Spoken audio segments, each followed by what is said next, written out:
Hello students, welcome to wait for job. আজকে তোমাদের জন্য আবার একটা বিশেষ ক্লাস নিয়ে চলে এসেছি, যেখানে পশ্চিমবঙ্গের আর্ট এবং কালচার থেকে প্রশ্ন উত্তর আলোচনা করব, যেটা আমাদের আপকামিং গ্রুপ সি এবং ডি এর জন্য ভীষণ গুরুত্বপূর্ণ। এছাড়া আমাদের ডাব্লিউবিপি কেপি এক্সামের জন্য এই টপিকটা ভীষণ ভীষণ গুরুত্বপূর্ণ।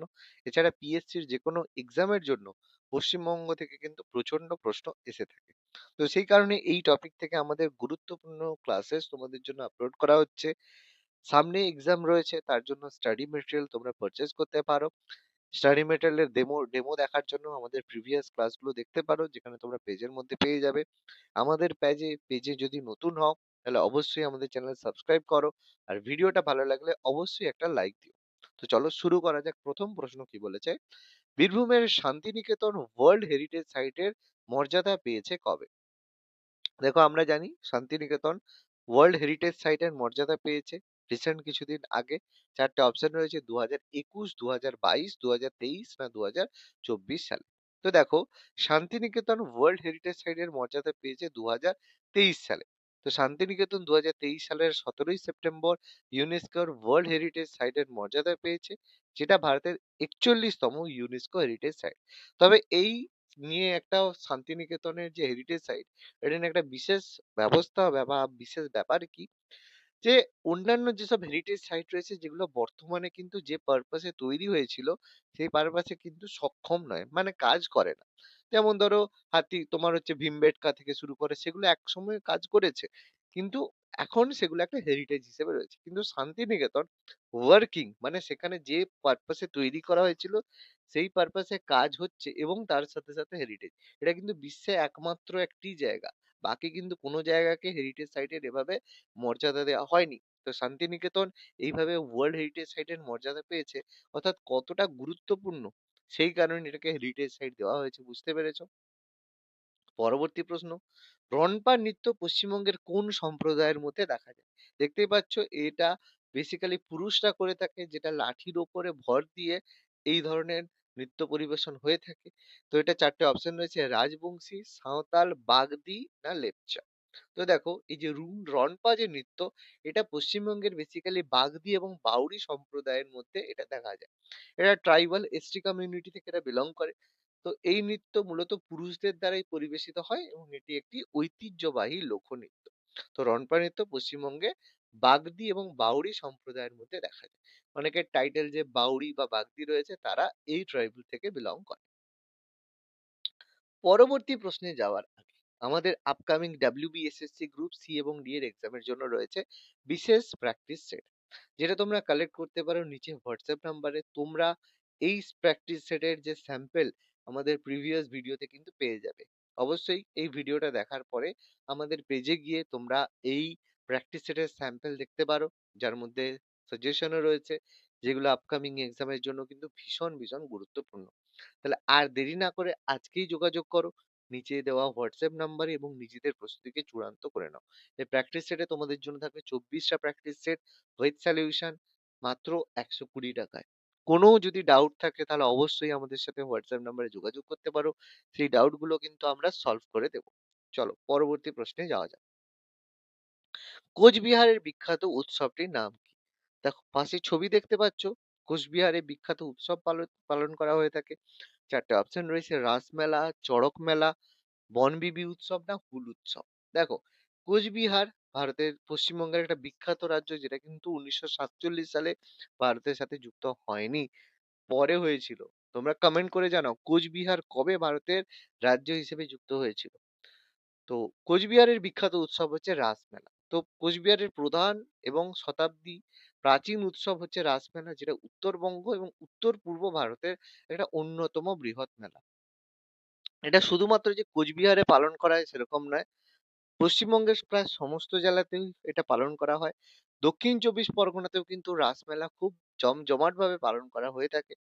তো এটা মানে বেসিক্যালি উত্তর পূর্ব ভারতের কারণে এটা ভগবান কৃষ্ণের প্রতি ভক্তি এবং নিদর্শন হিসেবে পালন করা হয়, এবং পশ্চিমবঙ্গ এবং বাংলাদেশেও এটা ব্যাপকভাবে উদযাপিত হয়। বেশিরভাগ এটা উত্তরবঙ্গ বা উত্তর পূর্ব ভারত, উত্তরপ্রদেশ, হরিয়ানা সব জায়গাতেই হয়। তবে ওয়েস্ট বেঙ্গলেও কিন্তু এটা ভীষণভাবে পালন করা হয়ে থাকে। চলো পরবর্তী প্রশ্ন, কাঁথা স্টিচ বা নকশি কাঁথা মূলত কোন জেলার হস্তশিল্পের গৌরব? দেখতেই পাচ্ছ, কাঁথার উপরে এই ধরনের ডিজাইন করা হয় শুধুমাত্র মানে তোমার সুতো দিয়ে। সূচ এবং সুতো দিয়ে এই ধরনের ডিজাইন করা হয়। ছোটবেলায় তোমরা অনেকে দেখেছো, অনেকের মা ঠাকুমা এগুলো করেছে। এখনকার দিনে এগুলো বাই কম্পিউটার হয়ে থাকে। তো যাই হোক, নকশি কাঁথা, এটার উপরে বিভিন্ন গল্পও রয়েছে নকশি কাঁথার, যে আমাদের জসিমউদ্দিন থেকে শুরু করে অনেকে বিভিন্ন লিখেছেন। কোন জেলার হস্তশিল্পের গৌরব? ৪ টে অপশন রয়েছে, বীরভূম, নদিয়া, কলকাতা না কোচবিহার। তো মনে রাখবে, এটা বীরভূম জেলার একটা হস্তশিল্প, যেটা কাঁথা স্টিচ বা নকশি কাঁথা মূলত পশ্চিমবঙ্গের বীরভূম জেলার একটা বিখ্যাত হস্তশিল্প। যদিও নকশি কাঁথা বাংলাদেশ সহ বাংলার বিভিন্ন অঞ্চলে তৈরি হয়, তবে যে প্রশ্নর মধ্যে রয়েছে অ্যাকর্ডিং টু কোশ্চেন, সেটা হচ্ছে পশ্চিমবঙ্গের বীরভূম জেলার ঐতিহ্যকে নির্দেশ করে থাকে। পরবর্তী প্রশ্ন, পশ্চিমবঙ্গের কোন মন্দিরটি বাংলার চাল বা চালা স্থাপত্য শৈলীর উদাহরণ? দেখতেই পাচ্ছ, মন্দিরের উপরে এই ধরনের চালা বা চাল থাকবে, দেখতে এরকম জোড়া টাইপের হয়। এটা কোন স্থাপত্য শৈলীর উদাহরণ? ৪ টে অপশন রয়েছে, দক্ষিণেশ্বরের মন্দির, দেখতে তো এমন নয়। হংসেশ্বরী মন্দির, জোড় বাংলা মন্দির, কালীঘাট মন্দির। তো কালীঘাট মন্দির, দক্ষিণেশ্বর মন্দির এগুলো দেখতে এরকম নয়। জোড় বাংলা দেখে একটা দেখতে পাচ্ছি যে দুটো পেয়ার একসাথে রয়েছে, জোড় লাগছে, সেই জন্য এটা হচ্ছে জোড় বাংলা মন্দির। তো বাংলায় চাল বা চালা স্থাপত্য শৈলী বলতে মূলত কুঁড়ে ঘরের মতো বাঁকা ছাদযুক্ত কাঠামোকে বোঝানো হয়, যা স্থানীয় স্থাপত্য রীতি থেকে উদ্ভূত। এই শৈলীতে দোচালা মানে দুটি চাল এবং চৌচালা চারটি ছাদে স্থাপত্য দেখা যায়। তো বাঁকুড়া জেলার বিষ্ণুপুরে যারা ঘুরতে গিয়েছো, সেখানে দেখবে এই জোড়া বাংলা মন্দির অন্যান্য স্থাপত্য শৈলীর একটা বিশিষ্ট উদাহরণ হিসেবে রয়েছে, যেটা মূলত পোড়া মাটির কাজের জন্য বিখ্যাত। বুঝতেই পারছো যে বাংলার চাল বা চালা স্থাপত্য শৈলী কত সুন্দর একটা আর্কিটেকচার, দেখতে পাচ্ছ। অপশন সি আমাদের জোড় বাংলা মন্দির। চলো পরবর্তী প্রশ্ন কি বলেছে। অষ্টক গান পশ্চিমবঙ্গের কোন জেলার কোন উৎসবের সময় গাওয়া হয়? দেখতেই পাচ্ছ, অষ্টকের মধ্যে বিভিন্ন ধরনের যে সাজগোজের মাধ্যমে এটা করা করা হয়ে থাকে। কখন এই উৎসব হয়ে থাকে? ৪ টে অপশন রয়েছে, চৈত্র সংক্রান্তি, দুর্গাপূজা, ঈদ না বড়দিন। মনে রাখবে, অষ্টক গান পশ্চিমবঙ্গে গাজন উৎসব চলাকালীন, বিশেষ করে চৈত্র সংক্রান্তি বা নীল পুজোর সময় এই অষ্টক গান গাওয়া হয়ে থাকে। এই গানগুলো মূলত শিবের আরাধনা এবং গাজনের একটা ঐতিহ্যের অংশ, যেটা মূলত চৈত্র সংক্রান্তি বা নীল পুজোর সময় এটা হয়ে থাকে।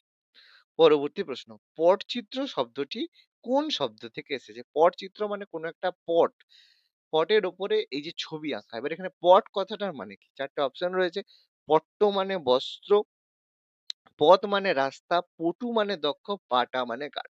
তো দেখতেই পাচ্ছ, কোনো একটা কাঁথা মানে কোনো একটা কাপড় বা বস্ত্রের উপরে এটা ছবিটা আঁকা হয়। সেই কারণে এর নাম হয়েছে পটচিত্র। পটচিত্র মূলত পট্ট শব্দ থেকে এসেছে। এই পট্ট শব্দের অর্থ হচ্ছে বস্ত্র বা কাপড়। যেহেতু এগুলো, যেই চিত্রগুলো কাপড়ের উপরে আঁকা হয়, সেই জন্য একে পটচিত্র বলা হয়ে থাকে। খুবই গুরুত্বপূর্ণ প্রশ্ন, এগুলো মাথার মধ্যে রাখতে হবে। অনেক সময় প্রশ্নটা এইভাবেও আসতে পারে। পরবর্তী প্রশ্ন, দক্ষিণ চব্বিশ পরগনার সুন্দরবন অঞ্চলে কোন দেবীর পূজা অত্যন্ত জনপ্রিয়? ৪ টে অপশন রয়েছে, মা মনসা, মা বনবিবি, মা শীতলা, মা চণ্ডী। তো দেখবে সুন্দরবন অঞ্চলে মা মনসার পুজো কিন্তু প্রচুর হয়, অনেক গ্রামে দেখবে মা মনসার পুজো হয়, ভীষণ বড়ভাবে পালন করা হয়। কিন্তু সুন্দরবন অঞ্চলে যেহেতু মানুষেরা বেশিরভাগ মৎস্যজীবী হয় বা মধু সংগ্রহ করে বা কাঠ সংগ্রহ করে, তার জন্য তাদেরকে জঙ্গলে যেতে হয় সুন্দরবনে। সেই কারণে তারা পুজো করে মা বনবিবি বা বনদেবীর। তো সুন্দরবন অঞ্চলের মৎস্যজীবী, মধু সংগ্রহকারী এবং কাঠুরিয়ারা বাঘের আক্রমণ থেকে রক্ষা পেতে বনবিবি বা বনদেবীর পুজো করে। তো এটা হিন্দু এবং মুসলিম উভয় সম্প্রদায়ের বাসিন্দাদের কাছেই তাকে শ্রদ্ধার প্রাপ্ত তিনি হয়ে থাকে। খুবই গুরুত্বপূর্ণ প্রশ্ন। পরবর্তী প্রশ্ন, ছৌ নাচের ৩টি ধারার মধ্যে পুরুলিয়ার ছৌ ছাড়া বাকি দুটি কোন রাজ্যের ফেস্টিভ্যাল? তো দেখো, ছৌ নাচ যেমন পুরুলিয়াতে হয়, এছাড়া আর কোন রাজ্যে হয়? ৪ টে অপশন রয়েছে, বিহার, উড়িষ্যা, ঝাড়খণ্ড, উড়িষ্যা, আসাম, সিকিম, ছত্তিশগড়, উড়িষ্যা। তো এটা বুঝতেই পারছি, দেখো একটা জিনিস খুবই ক্লিয়ার, যে যেটা যেহেতু ট্রাইবাল নৃত্য রয়েছে, তো ট্রাইবাল কোন দুটো রাজ্যে রয়েছে? ঝাড়খণ্ড এবং ওড়িশা। তো এই জন্য ছৌ নাচের ৩টি ধারা, পুরুলিয়ার ছৌ নৃত্য যেটা পশ্চিমবঙ্গে দেখা যায়, সারাইকেল্লার ছৌ নৃত্য যেটা ঝাড়খণ্ডে দেখা যায়, ময়ূরভঞ্জের ছৌ নৃত্য যেটা উড়িষ্যায় দেখা যায়। ছৌ নাচের ৩টি ধারার মধ্যে পশ্চিমবঙ্গ ছাড়া ঝাড়খণ্ড এবং উড়িষ্যাতে দেখা যায়। ঝাড়খণ্ডে রয়েছে সারাইকেল্লা ছৌ, আর উড়িষ্যায় রয়েছে ময়ূরভঞ্জের ছৌ। বোঝা গেল? চলো পরবর্তী প্রশ্ন। ভাই ওবা গানের মূল বাদ্যযন্ত্র কোনটি? দেখতেই পাচ্ছ যে একজন নাবিক বা একজন মাঝি তিনি কিন্তু এই গানটা এই বাদ্যযন্ত্রের সাহায্যে বাজাচ্ছেন। এটা কি? ৪ টে অপশন রয়েছে, একতারা, দোতারা, হারমোনিয়াম বা তবলা। দেখো এটা তবলাও নয়, এটা হারমোনিয়ামও নয়।